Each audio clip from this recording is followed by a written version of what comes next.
think a lot of the student athletes thought it was their, sports or bus for them. Absolutely. And I think that goes into just an urban community in general, right? Like that, these kids truly believe that's their only way out. And you're talking about a community like ours, like McKeesport, we rally around sports, right? Like that's the priority. So when you prioritize sports over academics, why would these kids not prioritize sports over academics? Status Podcast. What was your experience like in college? Yeah, so I graduated high school 2013. I went to Carlo for undergrad just because I wanted to stay close to home. But I really struggled transitioning just because I was alone. I didn't have my friends. I knew I wanted to be a teacher, but I was just overwhelmed with the college experience just in general.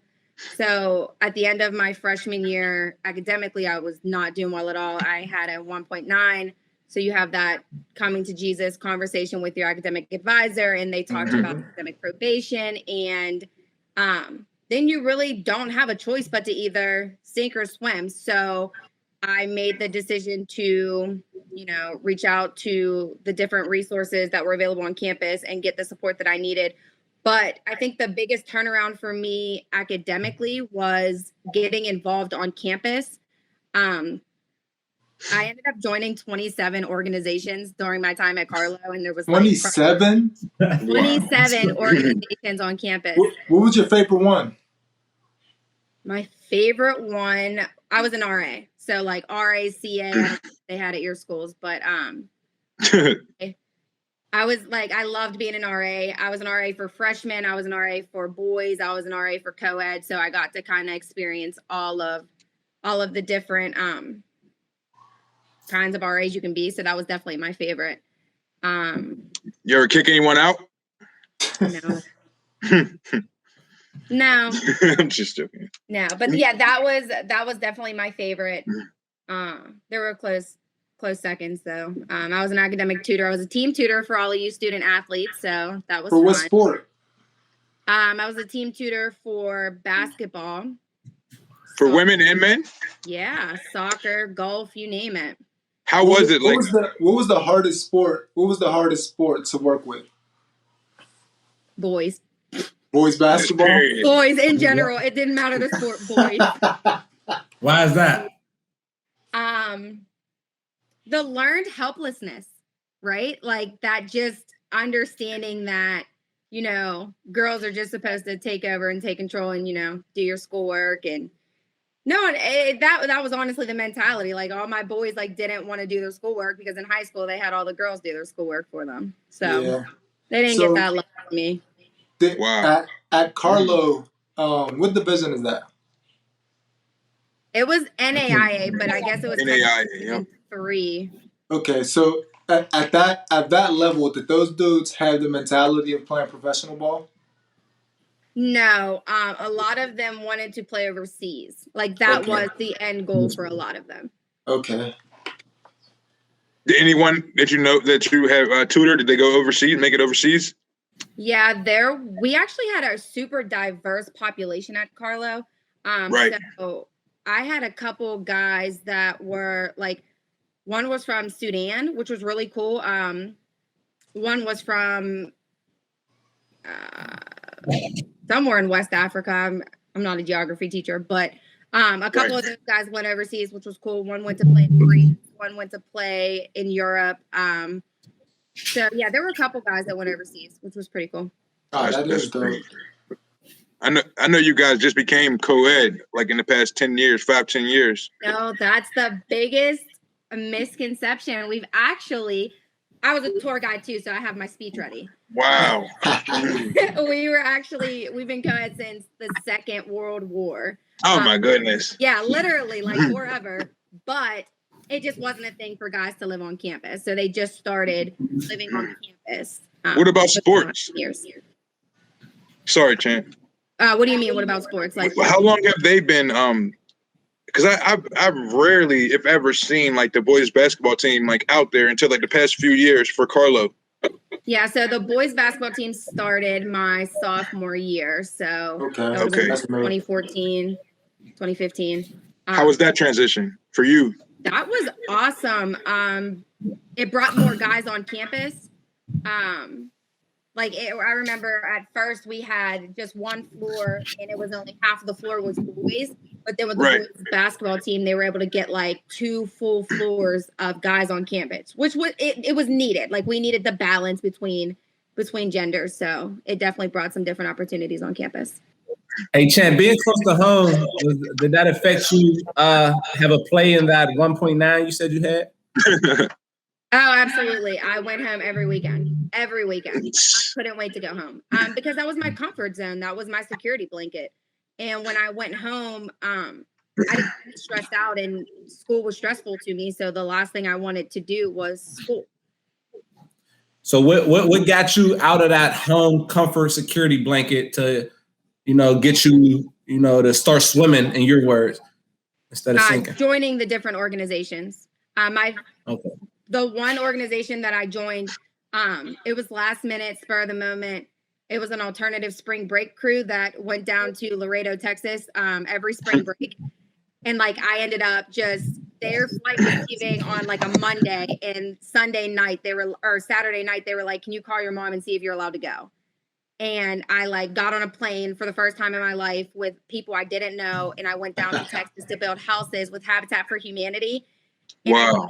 Honestly, though, it was such a surreal experience because in full transparency, I was miserable. It was Texas, it's 100 degrees.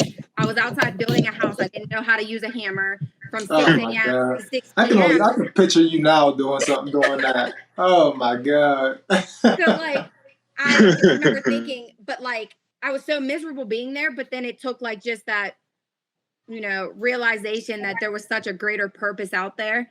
And I needed to fulfill that greater purpose. So it might sound a little cliche, but that I kind of found myself within that opportunity. How did that impact your academic performance? I knew that I wanted to be something one day, and that you have to realize without that academic success, it's hard to get where you want to go. Yeah, unless you're getting into the entertainment world or a trade or something like that. A lot of things are requiring a ton of schooling, which is crazy. So with that being said, what brought you to the path of being an educator? I always wanted to be a teacher. It's always been my plan A, mainly because I didn't think that I had the teachers I needed growing up. So realizing that there were so many kids in the world that just need somebody that can relate to them. I always knew I wanted to be a teacher, but I also always knew I wanted to come home and teach as well because that was so personal to me because I knew that I struggled with the educational journey that I had at McKeesport. So I wanted to come back and have an impact on it personally. Okay. So your first few years, you didn't teach at McKeesport. You taught at Propel, correct? Yeah. Which Propel were you at? What'd you say? Which Propel were you at? McKeesport. Oh, okay. So what played a part in, because to my understanding, Propel teachers get paid pretty well. What played a part in that jump from, a charter school to a public school like McKeesport? Just being home and McKeesport, the district was always my end goal, but when I was graduating undergrad, Propel offered to pay for my master's degree. So, that only made sense. So I wanted my master's degree. They were going to pay for it. They were going to train me. They trained me really well. And I would still be at Propel if Dr. Holtzman actually came to my classroom last school year. I was teaching one day and he just popped up. And after that, I got a phone call we need you at our district. And it was hard to leave Propel again because they trained me. I did a lot of great things there. I appreciate them. But being home is a whole different ballgame. Especially my brother who's a senior in the district you're teaching in, right? It's personal. He probably hated that. He has little brother syndrome really bad. He struggled a little bit in the beginning, but I'll be coming to your classroom I need lunch money. So, Chant, you being from the area, so you're no stranger to sports. So, as an educator, what was your first experience of a student athlete? Like this school year, like my first year here in the district. I'm talking about as soon as whenever you started teaching, your first experience. I'll use this year though, because sports and propel aren't really like prominent. They're still like up and coming. Mm-hmm. Because it's a charter school, so it's pretty small. But I teach lower level English, right? That's like that's like a society, that's an education thing. The new teacher put her in low level English, right? So it's the first week of school. I'm looking at curriculum, and I looked at the curriculum, and I like immediately was turned off. I came to teach in Urban Ed. I came to do something that's not done at McKeesport, so I wasn't about to disservice my students by teaching them some low-level curriculum when they need exposure to higher-level learning. So I remember going down to one of the AP teachers, and I was like, listen, you don't know me, I don't know you, but I know you're a good teacher, and my kids deserve the same type of exposure that you give to your AP kids. So I said, I would like to use your curriculum. It's going to take my kids a little longer to get through it, but I would like to use your curriculum because my kids deserve that. She was totally on board. So it's the first week of classes, I jumped straight in. And one of my student athletes, he said, he looked at the syllabus. He looked at the syllabus and he's like, what is this? I can't do this. All right. I said, it's all right. You'll be all right. I'm not going to let you fail. Like, you'll be all right. He didn't know me. I didn't know him that well. So I'm not mad at what he did, but his immediate reaction was to go get switched out of my class. Mm-hmm. So he gets switched out of my class. I see him in the hallway. I'm like, hey, why weren't you in class? Your class is too much. I said, well, I'm sorry to break it to you, buddy, but my class is as low as it gets. The unfortunate part is you have never had somebody who wants to challenge you outside of what you think you can do. So you're about to switch into a class because you think it's going to be easier. That's unfortunate because it could have been something better for you. How old was that guy? How old was that kid? I teach 10th grade. So what's that? 15, 16. Okay. Wow. But it's just, it's unfortunate that, and I think that it's a trend, right? Put the athletes in the low level, the basic classes, so that it's less rigorous, so that it's less demanding, so that they can have their focus on sports. Mm-hmm. In my opinion, that's a disservice to them. You know what, Chant? Service, especially when they're going into especially if they're planning on going to play sports in college. The transition is going to be so overwhelming, which is why a lot of kids from low resource schools come home after the first semester or two because they're not given the tools to succeed at that level. Exactly. And it's not like they can't do it, because I had conversations before, just being experienced through it. I think for so long, as a student athlete, we come up because a lot of us, we're intelligent, we know what we can do, we're ahead of the ball, all that. But I think when our athletic skill start to overshine our academics, I think teachers are guilty of it sometimes too, and letting us brush by just because of our our athletic ability. And I think that plays a part to now as a student athlete, you get content with just brushing by to where you forget, like, man, I took this class back when, or I know this, I know that, because you're content and just brushing by. Going off that, Chant, do you think that student athletes need a certain way of teaching to help them kind of manage, what they have to deal with in the classroom and in terms of school and sports and try to balance everything together? Or do you think they should be bunched in with everyone else and, just kind of take it on head first? That in some senses, yes, they need time management classes. They need team study halls. They need opportunities to be successful. Yeah, for sure. So with that being said, you talk about different type of classes. Are there any electives or anything like that you would recommend for student athletes that you think would be able to help them with that time management, or even life after sports, or the balance of a student athlete life? Or is there anything that you would recommend a student athlete take either in the school that you're at or their first year in college to help them, overcome being a student athlete? As far as high school, this conversation kind of started to resonate with me after the first semester because fortunately for me, I had the whole senior football team in my study hall. So I spent ninth period with a lot of boys, and I noticed that after football season, no one knew what to do. Mm-hmm. Like these boys just sat around, and I would tell them all the time, I'm like, listen, you're gonna regret sitting around. So like it was every week. All right, I don't care if you even heard of the school or if you care about the school, but we're applying to 5 colleges. Like, what do you want to do? What do you want? What's next for you? Because in all honesty, you have your quote unquote star athletes who get all the attention from the district, from the community. But what about your players that are also seniors that weren't your star athletes? They're just left behind. So what supports are in place for them to ensure their success outside of high school? Did you think a lot of the student athletes thought it was their, sports or bust for them? Absolutely. And I think that goes into just an urban community in general, right? Like that, these kids truly believe that's their only way out. And you're talking about a community like ours, like McKeesport, we rally around sports, right?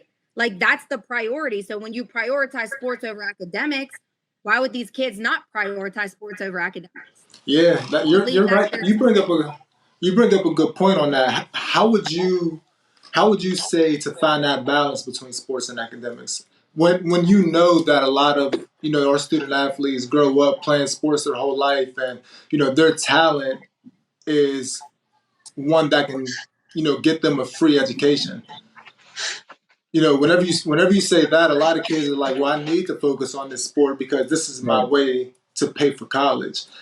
How would you recommend finding that balance in a school district? Just having that real life conversation of, yeah, you can get a full scholarship, but you can also get a full academic scholarship, right? Like there's opportunities out there for you to succeed in multiple avenues. It just has to come down to what you want and how you balance and what's the priority for you.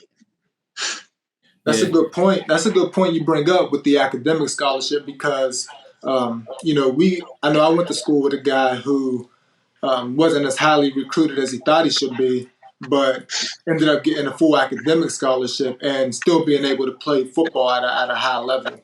So, that can, play a role for a lot of people further in not only their education, but their athletic career.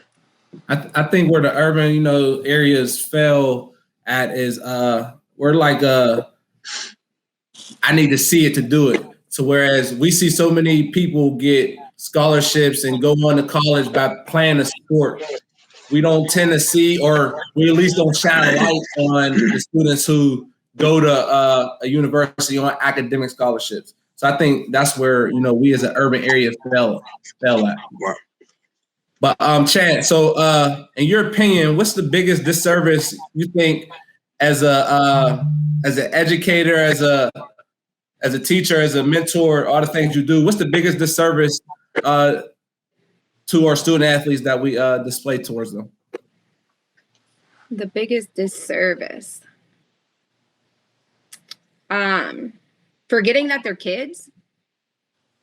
I think honestly just forgetting that they're kids, right? So it's sometimes hard to separate that Friday night football star from the kid who's getting up Saturday morning, who's trying to study for a calculus test, where's the support then, right? When he has no idea how to do a math problem. Like they're kids. Chant. I'm sorry. Go ahead. The expectations that we put on them sometimes are just unfair. And I'm totally guilty as an educator too. I think that my passion sometimes blinds the way that I view things. So if I have a kid who I just know can do so well because, I'm educated enough and I'm experienced enough to know what they're capable of, I forget they're a kid. They haven't experienced what I experienced. They don't know what I know. So I have to sometimes take a step back and put myself in check and realize, like, they are kids. And it's okay to be a kid. Man.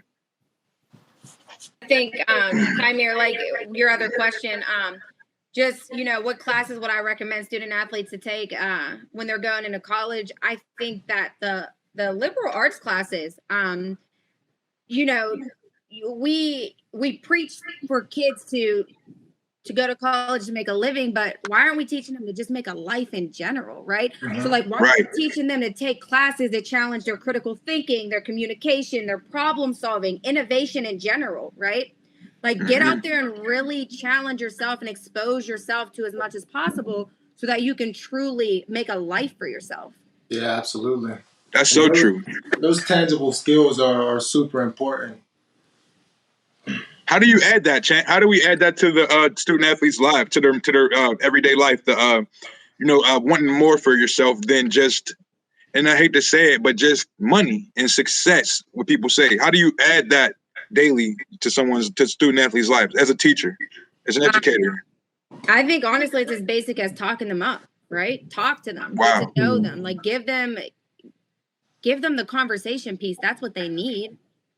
Like if you're having your kids in class and then after that it's all said and done, you're failing as a teacher. You have to have a relationship with these kids. You have to know them outside of your classroom. You got to know your players outside of sports because they're more than just a football player and they're more than just the kid in my English class. Wow. Yeah. With that being said, Chant, you bring up a good point there. A lot of teachers, don't understand the student athlete experience. You grew up around it. E-sport, you got brothers who play sports. What advice would you give the teachers when dealing with student athletes? Honestly, I think it comes down to pure and utter ignorance.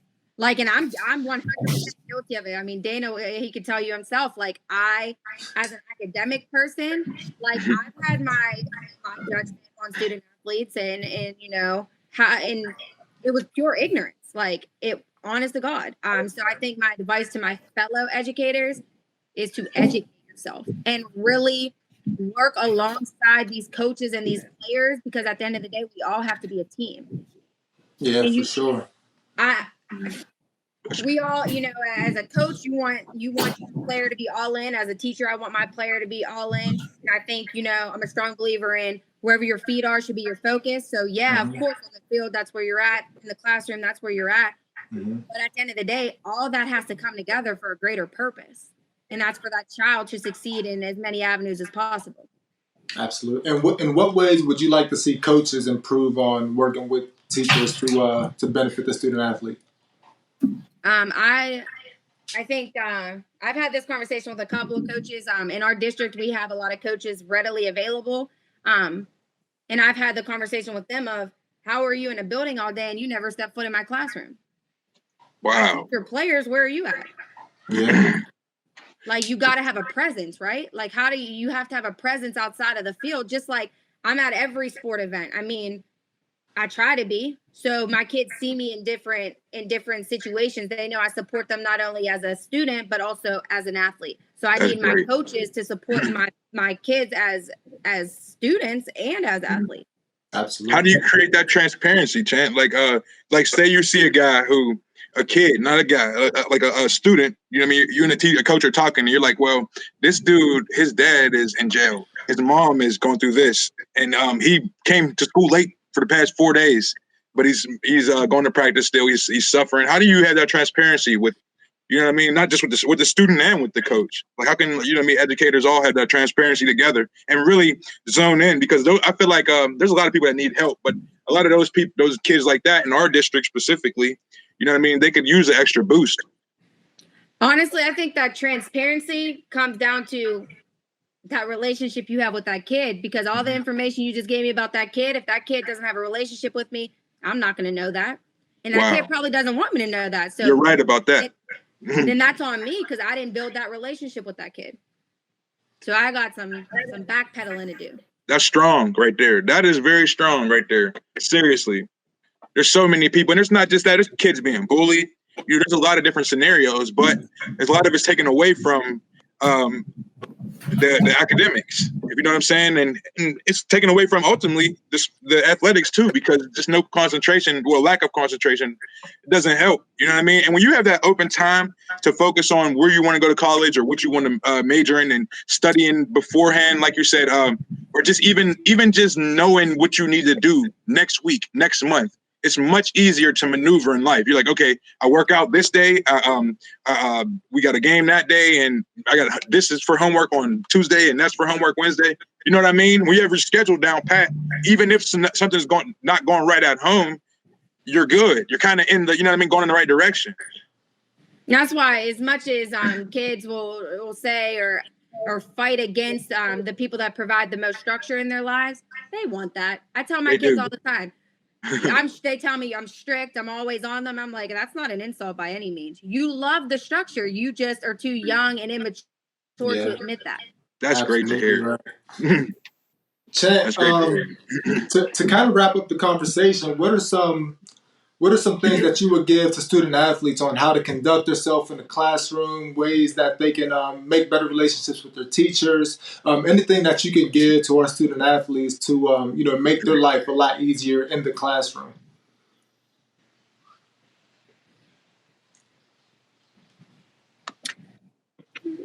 I think just honestly,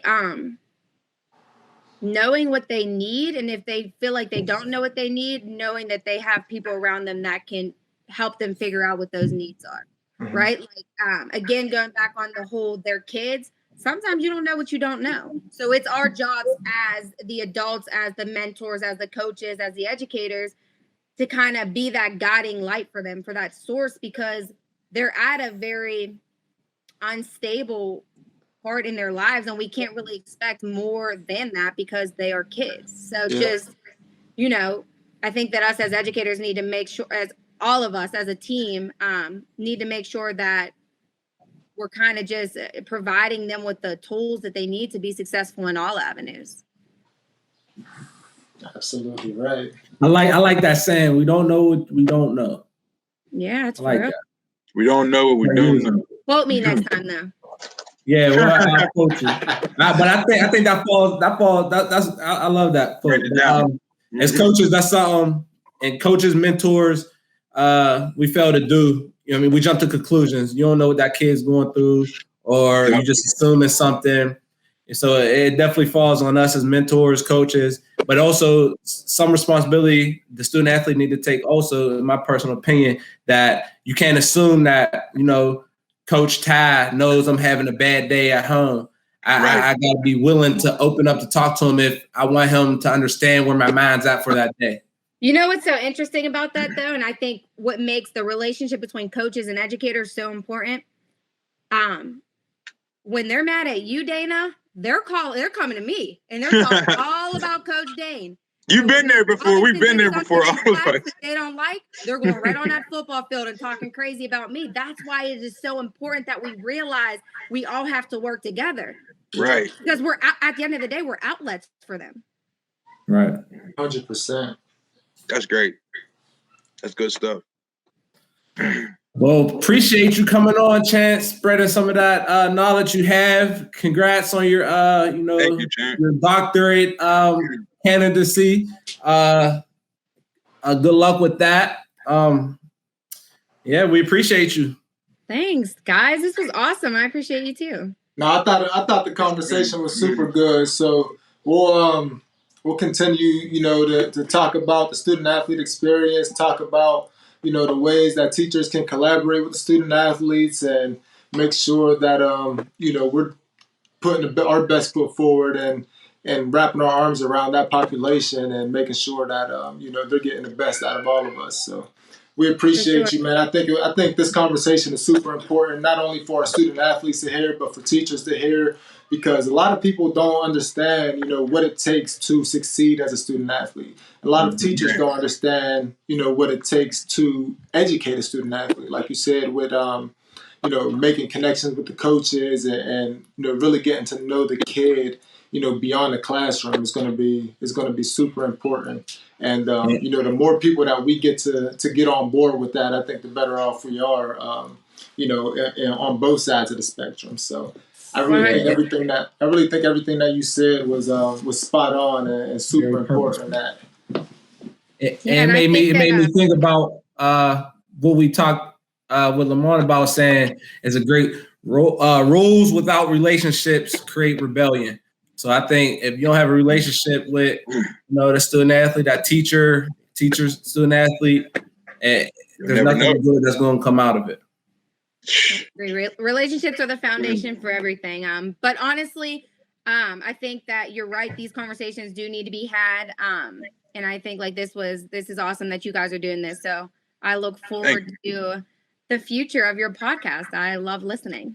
appreciate you, Chant. We'll have to get you back on and talk about another topic whenever you finish up that doctor. We'll give you a big shout out. I'll be ready to go. No doubt. Make sure y'all go ahead and hit that follow button right there. Status 412 _ Subscribe. on IG. Chant, I don't know if you got an Instagram. You got an Instagram? I don't. She got a burner account. I have a what? She got a burner account. She got a burner account. She just be scoping people out probably. I totally don't have an Instagram, but I am subscribed on YouTube. Oh, see? All All right. We can't fault that then. Right. And when you're on Spotify, let me know. I'll add it to my gym playlist. We on Spotify too, Chant. We on Spotify now. Chant. There we go. Hey. We Wait got to till shoot you your the link. audience. We'll shoot you the link. All right, sounds good, guys. I appreciate you, I Chant. appreciate you. All right, Mr. Robinson.